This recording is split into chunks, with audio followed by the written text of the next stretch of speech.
శివాయ గురవే నమః. మన జీవిత భాగస్వామి యొక్క మాట తీరు ఏ విధంగా ఉంటుంది? 7వ స్థానము జీవిత భాగస్వామి స్థానం అయితే 7వ స్థానం నుంచి 2వ స్థానం అనగా వాక్స్థానం అనేది 8వ స్థానం అవుతుంది.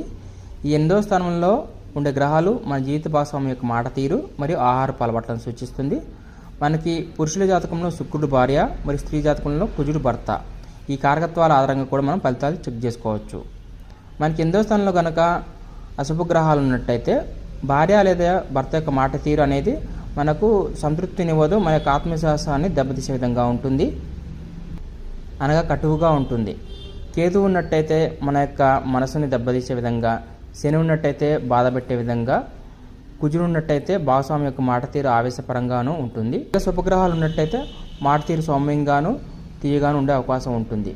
ఇక్కడ మనం 8వ స్థానంలో ఉన్న గ్రహ స్వభావం ఆధారంగా ఏదైనా చెప్పాలి. చంద్రుడు ఉన్నాడా, చంద్రుడు ఉంటే ఏమిటి, గురువు ఉంటే ఏమిటి, గురువు అంటే జ్ఞానపరంగాను, శుక్రుడు ఉంటే ప్రేమ వ్యవహారాల పరంగాను, చంద్రుడు ఉన్నట్టయితే మాట సౌమ్యంగా ఉన్న నిలకడగా ఉండకపోవడము ఉంటుంది. ఇదే విధంగా శుక్రుడి నుంచి 2వ స్థానంలో పురుషులకు చూసుకోవాలి, కుజుడి నుంచి 2వ స్థానంలో స్త్రీలకు చూసుకోవాలి. ఈ 8వ స్థానం మాత్రమే కాకుండా ఈ 8వ అధిపతి ఏ గ్రహంతో కలిసినాడో దాని ఆధారంగా కూడా ఫలితాలు ఉంటాయి. మరియు శుక్రుడితో కలిసి ఉన్న గ్రహం ఆధారంగా భార్య యొక్క స్వభావం మాట తీరు, కుజుడితో ఉన్న గ్రహం కారణంగా భర్త యొక్క మాట తీరు మరియు మనస్తత్వం అనేది తెలుసుకోవచ్చు.